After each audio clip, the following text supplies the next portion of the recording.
புதுவை சட்டசபையில் கவர்னர் உரைக்கு நன்றி தெரிவிக்கும் தீர்மானத்தின் போது மும்மொழி கொள்கை விவகாரம் குறித்த திமுக பாஜக இடையே ஏற்பட்ட மோதலால் பரபரப்பு ஏற்பட்டது. புதுவை சட்டசபையில் கவர்னர் உரைக்கு நன்றி தெரிவிக்கும் தீர்மானத்தின் மீது திமுக சட்டமன்ற உறுப்பினர் செந்தில்குமார் பேசினார்.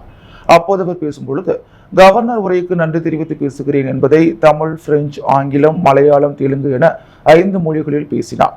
சட்டமன்ற உறுப்பினர் ராமலிங்கம் கூறிய போது, இதற்காகத்தான் 3 மொழிகளை படிக்க கூறுகிறோம் என்றார். இன்றைய நவீன தொழில்நுட்பத்தில் மொழிகளை படிக்க வேண்டும் என்பது அவசியமில்லை. நாம் என்ன பேசுகிறோமோ அதை AI தொழில்நுட்பம் மூலம் மொழிபெயர்த்து உரிய பதிலை பெற முடியும் என்றார் சட்டமன்ற உறுப்பினர் செந்தில்குமார். ஹிந்தியை நாங்கள் எதிர்க்கவில்லை, ஹிந்தி திணிப்பைத்தான் நாங்கள் எதிர்க்கின்றோம். ஹிந்தி படிப்பதால் என்ன பயன் என்று சட்டமன்ற உறுப்பினர் எதிர்க்கட்சித் தலைவர் சிவா கேள்வி எழுப்பினார். சட்டமன்ற உறுப்பினர் ராமலிங்கம், ஹிந்தி படித்தால் கர்நாடகம் தாண்டி நாட்டில் எங்கு வேண்டுமானாலும் செல்லலாம் என்றார். அப்போது திமுக சட்டமன்ற உறுப்பினர்கள் அனைவரும் எழுந்து அதற்கு எதிர்ப்பு தெரிவித்தனர். CBSE பாடத்திட்டத்தை புதுவையில் அவசர கோலத்தில் அமல்படுத்தியதால் மாணவர்கள் பாதிக்கப்பட்டுள்ளனர். மொழிகளை படிப்பது அவரவர் விருப்பம், அதற்கு யாரும் தடையாக இல்லை என்று எதிர்க்கட்சித் தலைவர் சிவா தெரிவித்தார். பெஸ்ட் புதுவை என்பது அறிவிப்பாக மட்டுமே உள்ளது. இது திரைப்பட முடிவில் அடுத்த பாகத்திற்கான அறிவிப்பு போல கவர்னர் உரை உள்ளது என்றார். சட்டமன்ற உறுப்பினர் அசோக் பாபு, புதுவையில் வளர்ச்சி திட்டங்கள் இல்லையா? வாகூர் தொகுதியில் பல்வேறு வளர்ச்சி திட்டங்கள் செயல்படுத்தப்பட்டுள்ளது, சாலைகள் பிரபாந்தமாக உள்ளது என்றார். பாகூர் தொகுதி மக்கள் ஏழ்மை நிலையில் உள்ளவர்கள் நகர பகுதிக்கு வந்து பணிபுரிந்து திரும்புகின்றனர். எந்த தேர்தலையும் சந்திக்காமல் நீங்கள் சட்டசபைக்கு நுழைந்ததால் மக்களின் வேதனைகள் தெரியவில்லை என்றார் சட்டமன்ற உறுப்பினர் செந்தில்குமார். இதைத் தொடர்ந்து மோதல் ஏற்பட்டது. சட்டமன்ற உறுப்பினர் அசோக் பாபுக்கு ஆதரவாக பாஜக சட்டமன்ற உறுப்பினர்கள் ராமலிங்கம், வெங்கடேசன் ஆகியோர் பேசினர். சட்டமன்ற உறுப்பினர் செந்தில்குமாருக்கு ஆதரவாக திமுக சட்டமன்ற உறுப்பினர்கள் பேசினர். இதனால் சபையில் கூச்சல் குழப்பம் ஏற்பட்டது. எதிர்க்கட்சித் தலைவர் சிவா, முதல்வர் ரங்கசாமி இல்லை என்றால் நீங்கள் 6 தொகுதியில் வெற்றி பெற்றிருக்க முடியாது, கூட்டணி இல்லாமல் தேர்தலை சந்தியுங்கள் என்றார். அதற்கு பதிலளித்த சட்டமன்ற உறுப்பினர் VP ராமலிங்கம், நீங்கள் கூட்டணி இல்லாமல் தேர்தலை சந்திக்க வேண்டியதுதானே? தமிழகம் புதுவையில் கூட்டணி இல்லாமல் போட்டியிட்டு பாருங்கள், அப்போது என்ன நடக்கும் என்று தெரியும் என்று அவர் பேசினார். இதனால் இருதரப்பினர் இடையே மீண்டும் வாக்குவாதம் ஏற்பட்டது. இதையடுத்து இனி அனுமதிக்க முடியாது, கவர்னர் உரை மீதான விவாதத்தை தொடரலாம் என்று இந்த மோதலை சபாநாயகர் செல்வம் முடித்து வைத்தார். புதுச்சேரி ECR சாலையில் கிரிக்கெட் உள் விளையாட்டு அரங்கம், ஃபுட் கோர்ட், குழந்தைகளுக்கான பல்வேறு விளையாட்டுடன் புதிதாக துவங்கப்பட்டுள்ள யூனிட்டி பார்க்கை முதலமைச்சர் ரங்கசாமி திறந்து வைத்தார். புதுச்சேரி ஓஷன் ஸ்டோரி குரூப் சார்பில் யூனிட்டி பார்க் கருவடிக்குப்பம் ECR சாலை அருகே புதிதாக துவங்கியுள்ளது. மேலாண் இயக்குநர் ராஜா சந்துரு விழாவிற்கு அனைவரையும் வரவேற்றார். இதில் சிறப்பு விருந்தினராக புதுச்சேரி முதலமைச்சர் ரங்கசாமி கலந்து கொண்டு யூனிட்டி பார்க்கை திறந்து வைத்து பார்வையிட்டார். மேலும் இந்த யூனிட்டி பார்க் உள்ளே அமைக்கப்பட்டுள்ள ஃபுட் கோர்ட்டை பார்வையிட்ட முதலமைச்சர் மேலும் அங்கு அமைக்கப்பட்டிருந்த கிரிக்கெட் வலை விளையாட்டு திடலையும் திறந்து வைத்து கிரிக்கெட் விளையாடினார். மேலும் நிகழ்ச்சியில் சட்டமன்ற உறுப்பினர் கல்யாண சுந்தரம், உள்துறை அமைச்சர் நமச்சிவாயம், பொதுப்பணித்துறை அமைச்சர் லட்சுமி நாராயணன், வேளாண் துறை அமைச்சர் தேனி ஜெயக்குமார், ஆதிதிராவிடர் நலத்துறை அமைச்சர் சாய்ஜி சரவணகுமார், சட்டமன்ற உறுப்பினர் ஜான்குமார் மற்றும் பல்வேறு தொழிலதிபர்கள் இந்த யூனிட்டி பார்க் திறப்பு விழாவில் கலந்து கொண்டு ராஜா சந்துருவுக்கு வாழ்த்து தெரிவித்தனர். இந்த யூனிட்டி பார்க்கில் உள்ளே குழந்தைகளுக்கான விளையாட்டு திடல், food court, gift shop, salon மற்றும் நிகழ்ச்சிகள் நடத்துவதற்கான இடம், ஜிம் மற்றும் குழந்தைகளுக்கான பல்வேறு விளையாட்டு அரங்குகள் அமைக்கப்பட்டுள்ளன.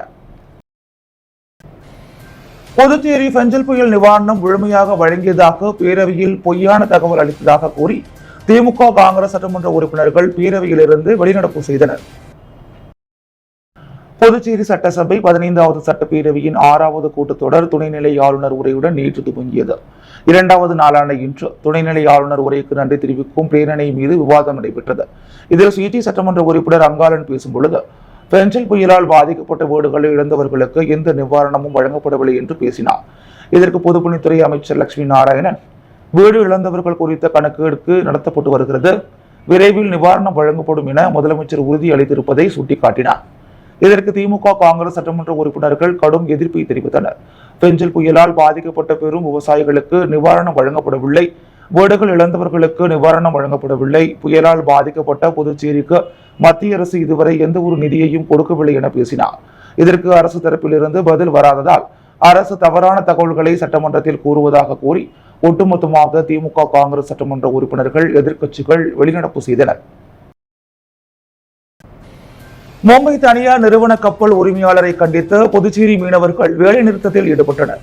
300க்கும் மேற்பட்ட படகுகள் தேங்காய்திட்டு துறைமுகத்தில் நிறுத்தி வைக்கப்பட்டுள்ளது. மும்பை தனியார் நிறுவனத்திற்கு சொந்தமான கப்பல் புதுச்சேரி கடல் பகுதியில் கடலில் மணல் அள்ளும் பணியில் ஈடுபட்டு வருகிறது. கடந்த 27ஆம் தேதி மணல் அள்ளும் பணியின் போது முகத்துவாரத்தில் கப்பல் தரை தட்டியதால் கப்பலின் உதிரி பாகங்கள் சேதமடைந்து உடைந்து கடலில் விழுந்ததாக கூறப்படுகிறது. ஆனால் கடலில் விழுந்த உதிரி பாகங்களை கப்பல் நிறுவனத்தின் ஊழியர்கள் அகற்றாமல் சென்றுவிட்டனர்.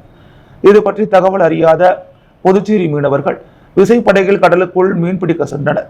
அப்போது முகத்துவார பகுதியை கடக்கும் பொழுது படகுகள் சேதமடைந்து தொடர்ந்து 10க்கும் மேற்பட்ட படகுகள் சேதமடையவே சந்தேகமடைந்த மீனவர்கள் முகத்துவார பகுதிக்கு சென்று பார்த்தனர்.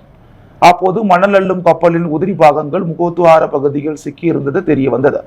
இந்த நிலையில் உதிரி பாகங்களை அகற்றாத மும்பை கப்பல் நிறுவனத்தின் உரிமையாளரை கண்டித்தும் சேதமடைந்த படகுகளுக்கு உரிய இழப்பீடு வழங்க வலியுறுத்தியும் புதுச்சேரி மீனவர்கள் வேலை நிறுத்தத்தில் ஈடுபட்டு உள்ளனர். இதனால் மீன்பிடி தொழிலுக்கு செல்லாமல் 300க்கும் மேற்பட்ட படகுகள் தேங்காய்திட்டு துறைமுகத்தில் நிறுத்தி வைக்கப்பட்டுள்ளது. இது குறித்து விசைப்படகு உரிமையாளர்களின் சங்க தலைவர் ஜெயராஜ் கூறும் பொழுது, தனியார் நிறுவனத்திற்கு சொந்தமான மணல் அள்ளும் கப்பலின் உதிரி பாகங்கள் உடைந்து கடலிலே விழுந்ததை அகற்றாமல் சென்றுள்ளனர். இதனால் படகுகளில் மீன்பிடிக்க செல்லும் போது புதுச்சேரி மீனவர்களின் 11 விசைப்படகுகள் சேதமடைந்துள்ளது. சேதமடைந்த படகுகளுக்கு உரிய இழப்பீடு வழங்க வேண்டும். முகத்துவார பகுதியில் இருக்கும் கப்பலின் உடைந்த உதிரி பாகங்களை உடனடியாக அகற்ற வேண்டும் என்று கோரிக்கை விடுத்தனர். புதுச்சேரி ஓய்வு பெற்ற அங்கன்வாடி பணியாளர்கள் நலச்சங்கத்தின் ஓய்வு பெற்ற அங்கன்வாடி பணியாளர்களின் பல்வேறு கோரிக்கைகளை வலியுறுத்தி நினைவூட்டல் ஆர்ப்பாட்டம் நடைபெற்றது. புதுச்சேரி ஓய்வு பெற்ற அங்கன்வாடி பணியாளர்கள் நலச்சங்கத்தின் ஓய்வு பெற்ற அங்கன்வாடி பணியாளர்களின் நீண்டகால கோரிக்கைகளை உடனடியாக தீர்க்க வலியுறுத்தி சம்பா மாதா கோவில் எதிரில் நினைவூட்டல் ஆர்ப்பாட்டம் நடைபெற்றது.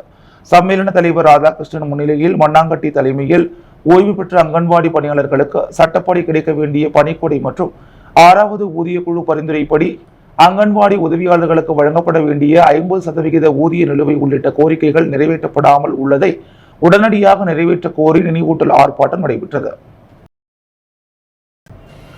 அருள்மிகு திண்டிவனம் நல்லியகோடான் நகர் ஸ்ரீ அலமீர் மங்கா சமேத ஸ்ரீ ஸ்ரீனிவாச பெருமாள் மாசிமக உற்சவம் வருகின்ற 14ஆம் தேதி நடைபெற உள்ளதாக கௌரவ தலைவர் ஸ்ரீமான் வெங்கடேச ராமானுஜதாசர் தெரிவித்துள்ளார். ஸ்ரீ ஸ்ரீனிவாச பெருமாள் மாசிமக கடல் தீர்த்தவாரி கமிட்டி கௌரவ தலைவர் ஸ்ரீமான் வெங்கடேச ராமானுஜதாசர் பத்திரிகையாளர் சந்திப்பில் கூறிய பொழுது, புதுச்சேரியில் அருள்மிகு திண்டிவனம் நல்லியகோடான் நகர் ஸ்ரீ அலமீர் மங்கா சமேத ஸ்ரீ ஸ்ரீனிவாச பெருமாள் மாசிமக உற்சவத்தை முன்னிட்டு 13ஆம் தேதி வியாழக்கிழமை மாலை 5:30 மணிக்கு புதுவை 100 அடி ரோடு சிருங்கேரி மடம் ஸ்ரீ சாரதாம்பாள் திருக்கோவிலில் வரவேற்பு அளிக்கப்பட்டு 14ஆம் தேதி வெள்ளிக்கிழமை காலை 7 மணிக்கு புதுவை வைத்திக்குப்பம் கடல் தீர்த்தவாரிக்கு சென்றடைகிறது என்று அன்றைய தினம் மாலை 7 மணி முதல் 8 மணி அளவில் ஊஞ்சல் வைபவம் நடைபெறுகிறது. புதுவை வடகமுத்து வகுப்பு செட்டியார் திருமண மண்டபத்தில் 15ஆம் தேதி சனிக்கிழமை காலை 10:30 மணிக்கு மேல் சிறப்பு திருக்கல்யாண வைபவம் நடைபெறுகிறது என்று அவர் கூறினார். இந்த பேட்டியின் போது கண்ணன் பட்டாச்சாரியார், பார்த்தசாரதி பட்டாச்சாரியார், பாலாஜி, சதீஷ் மற்றும் தேவநாதன் உள்ளிட்டோர் கலந்து கொண்டனர். மனிதம் திரைப்படம் உண்மையான உறவு நட்புகளை வெளிச்சம் போட்டு காட்டும் திரைப்படமாக அமைந்ததால் மக்களிடையே மிகப்பெரிய ஆதரவை பெற்றுள்ளது. நடிகர் கிருஷ்ணராஜ் தயாரிப்பில் அவரது நடிப்பில் ப்ரூனோ சாவியோ இயக்கி முருகா திரையரங்கில் ஓடிக்கொண்டிருக்கும் திரைப்படம் மனிதம். புதுச்சேரி பின்னணியில் முழுக்க புதுச்சேரி கலைஞர்கள் நடிக்கும் முதல் தமிழ் திரைப்படம். தேசிய விருது பெற்ற ஸ்ரீகாந்த் தேவா இசையில் உருவாகிய மனிதம் உண்மையான உறவு நட்புகளை வெளிச்சம் போட்டு காட்டும் திரைப்படமாக அமைந்ததால் மக்களிடையே மிகப்பெரிய வரவேற்பை பெற்றுள்ளது. இந்நிலையில் மனிதம் திரைப்படத்தை காண வரும் ரசிகர்களுக்கு குலுக்கல் முறையில் தேர்ந்தெடுக்கப்பட்டு தங்க நாணயம் பரிசாக வழங்கப்பட்டது. மேலும் தொடர்ந்து மனிதம் திரைப்படத்தை பல்வேறு தரப்பினருக்கு சிறப்பு காட்சியாக காண்பிக்கப்பட்டு வருகிறது. அதன்படி புதுச்சேரியில் உள்ள சமூக அமைப்பை சார்ந்த நிர்வாகிகள் கலாம் விதைகளின் விருட்சம் சமூக இயக்க நிறுவனர் ராஜா தலைமையில் மனிதம் திரைப்படத்தை முருகா திரையரங்கில் கண்டுகளித்தனர். மனிதம் திரைப்படம் குறித்து கலாம் விதைகளின் விருட்சம் சமூக இயக்க நிறுவனர் ராஜா கூறுகையில், அன்பு பாசம் கொண்ட ஒருவரை இழக்கும் போது ஒரு குடும்பத்திற்கு ஏற்படும் வழி தத்ரூபமாக காண்பிக்கப்பட்டுள்ளது. இந்த மனிதம் திரைப்படம் மலையாளத்தில் வெளிவந்திருந்தால் அந்த மக்கள் கொண்டாடி மிகப்பெரிய வெற்றியை தந்திருப்பார்கள். தமிழில் வெளிவந்ததால் தமிழ் கலைஞர்களும் தமிழ் ரசிகர்களும் கொண்டாட மறுத்து வருவது வேதனையான விஷயமாக உள்ளது. எனவே மக்கள் மனிதம் திரைப்படம் ஒரு குடும்பத்தின் வாழ்வியலை கண்முன்னே கொண்டு வந்துள்ளது. எனவே அனைவரும் திரைப்படத்திற்கு ஆதரவு தர வேண்டும் என அவர் கேட்டுக்கொண்டார். பேட்டியின் போது இயக்குனர் ப்ரூனோ சேவியோ உடனிருந்தார். மகளிர் தினத்தை முன்னிட்டு வாஸ்கோ நிறுவனம் சார்பில் பல்வேறு துறைகளில் சாதித்தவர்களுக்கு இறைவி விருது வழங்கி சிறப்பிக்கப்பட்டது. மகளிர் தினத்தை முன்னிட்டு வாஸ்கோ நிறுவனம் இறைவி விருது வழங்கும் நிகழ்ச்சியை புதுச்சேரி ஈசிஆர் சிவாஜி சிலை அருகே புதிதாக அமைந்துள்ள யூனிட்டி பார்க்கில் சிறப்பாக நடத்தியது. புதுச்சேரியில் இயங்கி வரும் பிரபலர் வாஸ்கோ நிறுவன இயக்குனர் ஆனந்த் தலைமையில் துவங்கிய இந்நிகழ்ச்சியை தமிழ் தாய் வாழ்த்துடன் பெண்கள் குத்துவிளக்கேற்றி துவக்கி வைத்தனர். தொடர்ந்து பல்வேறு துறைகளில் சாதித்து வரும் பெண்களை கௌரவப்படுத்தும் விதத்தில் இறைவி விருதுகள் மற்றும் சான்றிதழ்கள் வழங்கப்பட்டது. முன்னதாக இசை மற்றும் கலை நிகழ்ச்சிகள் சிறப்பாக நடைபெற்றது. இந்நிகழ்ச்சிக்கு தொழிலதிபர்கள், விஐபிக்கள் மற்றும் பொதுமக்கள் பலர் கலந்து கொண்டனர். இந்நிகழ்ச்சிக்கான ஏற்பாடுகளை வாஸ்கோ நிறுவன ஊழியர்கள் சிறப்பாக செய்திருந்தனர். புதுச்சேரி அருமார்த்தபுரம் தக்கக்குட்டை பகுதியில் சுத்தமான குடிநீர், கழிப்பிட வசதி மற்றும் இலவச மனைப்பட்டா வழங்க வேண்டும் என வலியுறுத்தி சசிபாலன் பாசறை இயக்கம் சார்பில் கண்டன ஆர்ப்பாட்டம் நடைபெற்றது. அருமார்த்தபுரம் தக்கக்குட்டை பகுதியில் நீண்ட காலமாக குடிநீர் பிரச்சனை தொடர்ந்து நீடித்து வருகிறது. மேலும் உப்பு கலந்த குடிநீரை இந்த பகுதி மக்கள் குடித்து வருகின்றனர். மேலும் இந்த பகுதியில் உள்ள சுடுகாட்டிற்கு பாதுகாப்பு சுவர் அமைத்துக் கொடுக்க வேண்டும், சிறுவர்கள் விளையாடும் வகையில் பூங்கா அமைத்துக் கொடுக்க வேண்டும், அந்த பகுதி மக்களுக்கு இலவச மனைப்பட்டா மற்றும் கழிப்பிட வசதிகளை ஏற்படுத்தி கொடுக்க வேண்டும் என்பன போன்ற பல்வேறு கோரிக்கைகளை வலியுறுத்தி சசிபாலன் பாசறை சார்பில் கண்டன ஆர்ப்பாட்டம் அருமார்த்தபுரம் அம்பேத்கர் சிலை அருகே நடைபெற்றது. ஆர்ப்பாட்டத்திற்கு வழக்கறிஞர் சசிபாலன் தலைமை தாங்க அப்பகுதியைச் சேர்ந்த சுமார் 200க்கும் மேற்பட்ட பெண்கள், ஆண்கள் என கலந்து கொண்டு கோரிக்கைகளை வலியுறுத்தி கண்டன கோஷங்களை எழுப்பினர். போராட்டம் குறித்து வழக்கறிஞர் சசிபாலன் கூறும் பொழுது, கடந்த 50 ஆண்டுகளாக வசித்து வரும் தக்கக்குட்டை பகுதியில் இதுவரை இலவச மனைப்பட்டா இல்லை, சுத்தமான குடிநீர் இல்லை மற்றும் கழிப்பிட வசதி ஏற்படுத்தி கொடுக்க வேண்டும் என பல கட்ட போராட்டங்கள் நடத்தினாலும் அரசு கண்டுகொள்ளவில்லை. எனவே அரசு உடனடியாக இதன் மீது நடவடிக்கை எடுத்து மக்களின் அடிப்படை தேவைகளை பூர்த்தி செய்ய வேண்டும், இல்லையென்றால் மிகப்பெரிய போராட்டத்தை நடத்துவோம் என்று எச்சரித்தார். அரியாங்குப்பம் தொகுதியில் குடும்ப தலைவரை இழந்த குடும்பத்தினர்களுக்கு ராஜீவ்காந்தி சமூக பாதுகாப்பு திட்டத்தின் கீழ் நிதியுதவி பெறும் அரசாணை வழங்கும் நிகழ்ச்சி சட்டமன்ற உறுப்பினர் பாஸ்கர் தலைமையில் நடைபெற்றது. அரியாங்குப்பம் சட்டமன்ற உறுப்பினர் அலுவலகத்தில் புதுச்சேரி அரசு வருவாய் மற்றும் பேரிடர் மேலாண்மை துறை மூலம் சட்டமன்ற உறுப்பினரின் பரிந்துரையின் அடிப்படையில் தேங்காய் திட்டு மற்றும் அரியாங்குப்பம் பகுதிகளைச் சேர்ந்த வறுமை கோட்டிற்கு வாழும் குடும்பங்களுக்கான ராஜீவ்காந்தி சமூக பாதுகாப்பு திட்டத்தின் கீழ் குடும்ப தலைவரை இழந்த 6 பயனாளிகளுக்கு ரூபாய் 30,000 மற்றும் ஒரு பயனாளிக்கு ரூபாய் 75,000 வீதம் மொத்தம் 7 பயனாளிகளுக்கு ரூபாய் 2,85,000 ரூபாயினை வங்கியில் செலுத்தியதற்கான ஆணையினை தொகுதி சட்டமன்ற உறுப்பினர் பாஸ்கர் என்கின்ற தட்சிணாமூர்த்தி பயனாளிகளுக்கு வழங்கினார். இந்நிகழ்ச்சியில் தொகுதி என்ஆர் காங்கிரஸ் மற்றும் தேசிய ஜனநாயக கூட்டணி கட்சியினர் கலந்து கொண்டனர். திருக்காஞ்சி ஸ்ரீ கங்கைவராக நதீஸ்வரர் கோவிலில் மாசிமுக தீர்த்தவாரியை முன்னிட்டு திருக்கல்யாண உற்சவம் நடைபெற்றது. வெளியூர் அருகே திருக்காஞ்சியில் உள்ள பிரசித்தி பெற்ற காசியிலும் வீசம் புண்ணியம் தரும் பித்ருதோஷம் நீக்கும் தலமான காமாட்சி மீனாட்சி சமேத ஸ்ரீ கங்கைவராக நதீஸ்வரர் கோவிலில் ஆண்டுதோறும் மாசி மாதத்தில் வரும் மகம் நட்சத்திரத்தன்று மாசிமுக தீர்த்தவாரி சிறப்பாக நடைபெறும். இதில் தமிழகம் மற்றும் புதுவையிலிருந்து ஆயிரக்கணக்கான பக்தர்கள் கலந்து கொள்வர். மேலும் அருகில் உள்ள சங்கராபரணி ஆற்றங்கரையில் அமைந்துள்ள காசி விஸ்வநாதர் மற்றும் ஆற்றுக்கு தெற்கே அமைந்துள்ள கங்கைவராக நதீஸ்வரர் கோவிலின் நதிக்கரையில் தர்ப்பணம் செய்வது வழக்கம். அதே போன்று இந்த ஆண்டிற்கான மாசிமுக தீர்த்தவாரி வருகின்ற 12ஆம் தேதி புதன்கிழமை நடைபெற உள்ளது. இதையொட்டி திருக்காஞ்சி கங்கைவராக நதீஸ்வரர் தேவஸ்தானத்தில் மாசிமக பிரம்மோற்சவத்தை முன்னிட்டு திருக்கல்யாண உற்சவம் நடைபெற்றது. இதில் உபயதாரர் பழனிவேல் பிரதர்ஸ் குடும்பத்தினர் உட்பட திரளான பொதுமக்கள் கலந்து கொண்டு திருக்கல்யாண உற்சவத்தை கண்டு களித்தனர். இதனைத் தொடர்ந்து திருக்கல்யாண உற்சவத்தில் கலந்து கொண்ட பக்தர்கள் அனைவருக்கும் அன்னதானம் வழங்கப்பட்டது. நிகழ்ச்சிக்கான ஏற்பாட்டினை ஆலய நிர்வாக அதிகாரி சரவணன் மற்றும் உபயதாரர்கள், ஆலய தலைமை அர்ச்சகர் சரவணன் சிவாச்சாரியார், தேவஸ்தான ஊழியர்கள், திருக்காஞ்சி கிராமவாசிகள் சிறப்பான முறையில் செய்து வருகின்றனர். புதுச்சேரி சுகாதாரத்துறை வாரிசுதாரர்கள் நல சங்கத்தின் சார்பில் 12ஆம் தேதி குடும்பத்துடன் சாலை மறியல் போராட்டம் நடைபெற உள்ளதாக சம்மேளன கௌரவ தலைவர் பிரேமதாசன் தெரிவித்துள்ளார்.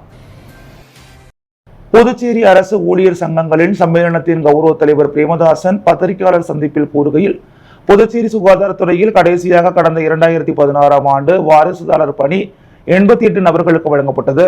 அதன் பிறகு கடந்த 8 ஆண்டுகளுக்கு மேலாக வாரிசுதாரர் பணி நியமனம் செய்யப்படவில்லை. கருணை அடிப்படையில் வழங்கப்படும் வாரிசுதாரர் பணி நியமனத்திற்கு ஏறக்குறைய 137 பேர் விண்ணப்பித்து கடந்த 8 ஆண்டுகளாக காத்திருக்கின்றனர். சட்டமன்ற வாக்குறுதியை நிறைவேற்ற எந்தவித நடவடிக்கையும் எடுக்காமல் காலம் கடத்தி வருகின்றனர்.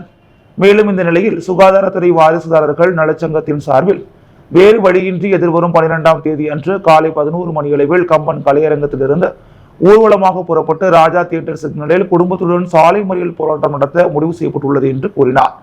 இந்த பேட்டியின் போது ராதாகிருஷ்ணன், ரவிச்சந்திரன், முனுசாமி, சிறப்பு அழைப்பாளராக நிரந்தர செய்தி தொடர்பாளர் கலைமாமணி டாக்டர் நமச்சிவாயம் உள்ளிட்டோர் உடனிருந்தனர். பல்வேறு கோரிக்கைகளை வலியுறுத்தி தலைமைச் செயலகத்தை முற்றுகையிட முயன்ற குதிரை வண்ணார் விடுதலை இயக்கத்தினர் 100க்கும் மேற்பட்டவர்களை போலீசார் கைது செய்தனர். குதிரை வண்ணார் விடுதலை இயக்கம் புதுச்சேரி, புதுவை மாநில தலித் பழங்குடியினர் கூட்டமைப்பு மற்றும் பொதுநல அமைப்புகள் சார்பில் கடந்த 25 ஆண்டுகளுக்கு மேலாக குதிரை வண்ணார் சமூகத்தை தொடர்ச்சியாக வஞ்சித்து வரும் மத்திய மாநில அரசுகளை கண்டித்தும் ஆதி திராவிட நலத்துறை மூலமாக எல்பிஜி கேஸ் உடன் சிலிண்டர் என வருடத்திற்கு 6 இலவச சிலிண்டர் அயன் பாக்ஸ் வழங்க வேண்டும் என்பன போன்ற கோரிக்கைகளை வலியுறுத்தி தலைமைச் செயலகத்தை முற்றுகையிடப் போவதாக அறிவித்திருந்தனர். இதற்காக தலைமைச் செயலகத்தை முற்றுகையிட ஊர்வலமாக வந்த குதிரை வண்ணார் விடுதலை இயக்கத்தினரை மாதாக்கோவில் அருகே தடுப்பு கட்டை அமைத்து போலீசார் தடுத்தனர். பின்னர் அதே இடத்தில் கோரிக்கைகளை வலியுறுத்தி அவர்கள் கண்டன கோஷங்களை எழுப்பினர். இதனையடுத்து சுமார் 100க்கும் மேற்பட்டவர்களை போலீசார் கைது செய்தனர். வெளியனூர் கொம்யூன் ஒதியம்பட்டு ஸ்ரீ காசி விஸ்வநாதர் ஆலயத்தில் மாசிமக பிரம்மோற்சவ விழாவை முன்னிட்டு திருக்கல்யாண உற்சவம் நடைபெற்றது. வெளியனூர் கொம்யூன் சங்கராபரணி நதிக்கரையின் வடதுபுறம் அமையப்பட்டுள்ள திருக்காஞ்சி சீத்திரம் என்று அழைக்கப்படும் காசியினும் வீசுமிகு ஸ்ரீ காசி விசாலாட்சி சமேத ஸ்ரீ காசி விஸ்வநாதர் ஆலயத்தில் மாசிமக தீர்த்தவாரி நிகழ்ச்சியை முன்னிட்டு கொடியேற்ற நிகழ்ச்சி கடந்த 3ஆம் தேதி நடைபெற்றது. அதனைத் தொடர்ந்து சுவாமிக்கு தினந்தோறும் சிறப்பு அலங்காரம், அபிஷேகம் செய்யப்பட்டு தீபாராதனை காண்பிக்கப்பட்டு சுவாமி வீதியுலா நிகழ்ச்சி நடைபெற்றது. இந்நிலையில் முக்கிய நிகழ்வாக நேற்று சுவாமிக்கு திருக்கல்யாண உற்சவம் நடைபெற்றது. இந்நிகழ்ச்சியில் சட்டமன்ற எதிர்க்கட்சித் தலைவர் சிவா கலந்து கொண்டு சுவாமி தரிசனம் செய்தார். தொடர்ந்து சுவாமிக்கு மகா தீபாராதனை காண்பிக்கப்பட்டது. இதில் திரளான பக்தர்கள் கலந்து கொண்டு சுவாமி தரிசனம் செய்தனர். மேலும் விழாவில் கலந்து கொண்ட பக்தர்கள் அனைவருக்கும் அறுசுவை அன்னதானம் வழங்கப்பட்டது. நாளை புதன்கிழமை 12ஆம் தேதி சங்கராபரணி நதிக்கரையில் மாசிமக தீர்த்தவாரி நிகழ்ச்சி நடைபெற உள்ளது. இந்த நிகழ்ச்சிக்கான ஏற்பாடுகளை கோவில் நிர்வாக அதிகாரி, விழா குழுவினர் மற்றும் ஊர் பொதுமக்கள் சிறப்பாக செய்திருந்தனர். கொம்பாக்கம் துர்கா நகர் குடியிருப்போர் நல சங்கத்தின் தலைவர் பாஸ்கர் பிறந்தநாளை முன்னிட்டு பல்வேறு நலத்திட்ட உதவிகள் வழங்கப்பட்டது. கொம்பாக்கம் துர்கா நகர் குடியிருப்போர் நல சங்கத்தின் தலைவர் பாஸ்கர் பிறந்தநாள் விழா சங்கத்தின் சார்பில் கேக் வெட்டி மிக சிறப்பாக கொண்டாடப்பட்டது. இந்த விழாவில் திமுக பிரமுகர் துர்கா நகர் ரமேஷ் கலந்து கொண்டு பிறந்தநாள் கொண்டாடும் பாஸ்கருக்கு சால்வை அணிவித்து பிறந்தநாள் வாழ்த்து கூறினார். மற்றும் சங்கத்தின் துணைத் தலைவர் சக்திவேல், செயலாளர் சசிகுமார், பொருளாளர் பிரதீஷ்குமார், அமைப்பு செயலாளர்கள் சிவபிரகாசம், நடராஜன் குமார், இளையராஜா, செயற்குழு உறுப்பினர்கள் ரவி, ஸ்ரீனிவாசன், ஐயப்பன், தேசிகன், வெங்கடேசன், பிரகாஷ் ராஜேந்திரன், தமிழ், வடிவேல், சத்யராஜ், கோபால், பிரகாசம், செலியன், சங்கரன், திமுக தொகுதி பொருளாளர், முன்னாள் கவுன்சிலர், கலை இலக்கிய பேரவை மாநில துணைத் தலைவர் தேசிகன் மற்றும் திரளான நண்பர்கள் கலந்து கொண்டு விழாவை சிறப்பித்தனர். இந்த நிகழ்வில் பொதியம்பட்டு சிறுவர் இல்லத்தில் தங்கியிருக்கும் மாணவர்களுக்கு மதிய உணவாக சிக்கன் பிரியாணி, சிக்கன் மசாலா மற்றும் பல்வேறு நலத்திட்ட உதவிகள் வழங்கப்பட்டது. 3 மாத நிலுவை சம்பளத்தை வழங்க வலியுறுத்தி மாவட்ட ஊரக வளர்ச்சி முகமை ஊழியர்கள் கண்டன ஆர்ப்பாட்டத்தில் ஈடுபட்டனர். புதுச்சேரி மாவட்ட ஊரக வளர்ச்சி முகமை செயல்படுத்தும் மகாத்மா காந்தி தேசிய ஊரக வேலைவாய்ப்பு திட்ட ஊழியர்களாக 2009ஆம் ஆண்டு புதுச்சேரி வேலைவாய்ப்பு அலுவலகம் மூலம் 100க்கும் மேற்பட்டவர்கள் பணிக்கு அமர்த்தப்பட்டனர். 16 ஆண்டுகளாக பணிபுரியும் இவர்களை கொண்டு ஊரக வளர்ச்சித் துறையில் உள்ள காலி பணியிடங்களை நிரப்பிட வேண்டும். நிலுவையில் உள்ள 3 மாத கால ஊதியத்தை உடனடியாக வழங்க வேண்டும். இத்திட்டத்தில் 55,000 கிராமப்புற ஏழை தொழிலாளர்கள் பயனடைந்து வருகிறார்கள். அவர்களுக்கு கடந்த 5 மாதங்களாக நிலுவையில் உள்ள ஊதியத்தை உடனே வழங்க வேண்டும் என்பன போன்ற கோரிக்கைகளை வலியுறுத்தி இன்று ஊரக வளர்ச்சித்துறை அலுவலகம் முன்பு கண்டன ஆர்ப்பாட்டத்தில் ஈடுபட்டனர். இதில் 100க்கும் மேற்பட்ட ஊழியர்கள் கலந்து கொண்டு கோரிக்கைகளை வலியுறுத்தி கண்டன கோஷங்களை எழுப்பினர். தமிழக வெற்றிக் கழக தலைவர் நடிகர் விஜய் மக்களுக்கு நல்லது செய்தால் மக்களுடன் சேர்ந்து நானும் ஆதரவு தருவேன் என நடிகர் ஹரிகிருஷ்ணன் தெரிவித்துள்ளார். மகளிர் தினத்தை முன்னிட்டு மார்ச் 7ஆம் தேதி திரையரங்குகளில் வெளியான திரைப்படம் ஜென்டில் உமன். ஜோஸ்வா சேதுராமன் இயக்கத்தில் பிரபல மலையாள நடிகை லிஜோமுல், ஹரிகிருஷ்ணன் மற்றும் பிக் பாஸ் லாஸ்லி ஆகியோர் முக்கிய கதாபாத்திரத்தில் இந்த திரைப்படத்தில் நடித்துள்ளனர். அதன்படி புதுச்சேரி பாலாஜி திரையரங்கில் ஜென்டில் உமன் திரைப்படம் வெளியானது. ரசிகர்கள் வரவேற்பு பெற்ற இந்த படத்தின் நாயகன் ஹரிகிருஷ்ணன் நேரில் காண புதுச்சேரி பாலாஜி திரையரங்கிற்கு வந்தார். அவர் ரசிகர்களுடன் படத்தை பார்த்துவிட்டு வெளியே வந்து செய்தியாளர்களிடம் ஜென்டில் உமன் படம் சிறப்பாக இருப்பதாகவும் மக்கள் மத்தியில் நல்ல வரவேற்பு கிடைத்துள்ளதால் அனைவரும் திரையரங்கிற்கு வந்து படம் பார்க்க வேண்டும் எனவும் வேண்டுகோள் விடுத்தார். தொடர்ந்து தமிழக வெற்றிக் கழக தலைவர் நடிகர் விஜய் மக்களுக்கு நல்லது செய்தால் மக்கள் அவருக்கு ஆதரவு தருவார்கள், நானும் ஆதரவு தருவேன் என்றும், விஜய் கட்சி துவங்கியது குறித்து தங்களது பார்வை எப்படி என்ற கேள்விக்கு அவரின் கண்ணோட்டத்தில் இருந்து அவர் மட்டும்தான் பார்க்க முடியும். இவ்வளவு பெரிய உச்சத்தில் இருந்து மக்களுக்கு நல்லது செய்ய வேண்டும் என்பதற்காக அரசியலை முன்னெடுத்து இருப்பது வரவேற்கத்தக்கது என்று அவர் தெரிவித்தார். பாவாணர் நகரில் உள்ள மகளிர் தின விழாவை முன்னிட்டு 350க்கும் மேற்பட்ட மகளிருக்கு நினைவு பரிசு வழங்கி கௌரவிக்கப்பட்டது. உழவர்கரை தொகுதிக்குட்பட்ட பாவாணர் நகரில் வசிக்கும் மகளிர் சுய உதவி குழுக்களின் ஒருங்கிணைப்பில் ஏற்பாடுகள் செய்யப்பட்ட உலக மகளிர் தினம் மிகவும் சிறப்பாக கொண்டாடப்பட்டது. இந்த நிகழ்வில் சிறப்பு விருந்தினராக உழவர்கரை சட்டமன்ற தொகுதி சமூக சேவகர், அகில இந்திய என்ஆர் காங்கிரஸ் பிரமுகர் டாக்டர் நாராயணசாமி கேசவன் கலந்து கொண்டு விழாவில் தலைமை தாங்கினார். உலக மகளிர் தினத்தை முன்னிட்டு மகளிருக்கு கல்வி மற்றும் பொருளாதார நலன்களில் தன்னிறைவு பெற வேண்டும் என்று ஊக்கப்படுத்தி வாழ்த்தி பேசினார். மேலும் பெண்களுக்கு எதிரான குற்றங்களை தடுக்க சமூகத்தில் உள்ள அனைவரும் பாடுபட வேண்டும் என உறுதியேற்று சுய உதவி குழுக்களில் 350க்கும் மேற்பட்ட மகளிருக்கு நினைவு பரிசுகள் வழங்கி மகளிர் தின நல்வாழ்த்துக்களை கூறினார். இந்த நிகழ்வு உழவர்கரை என்ஆர் காங்கிரஸ் கட்சியின் முக்கிய பிரமுகர் கோபி முன்னிலையில் நடைபெற்றது. மேலும் சுய உதவி குழுக்களின் தலைவி சாந்தி கலந்து கொண்டு அனைவரையும் வரவேற்றார்.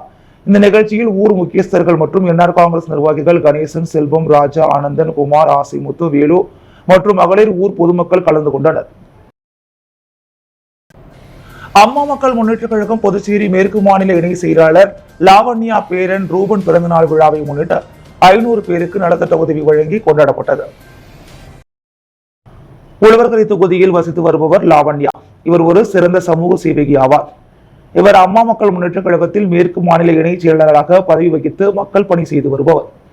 இவர் தனது பேரன் ரூபன் பிறந்த நாளை முன்னிட்டு தொகுதி மக்களுக்கு நலத்திட்ட உதவி வழங்கி பிறந்த நாளை உற்சாகமாக கொண்டாடி வருகின்றார்.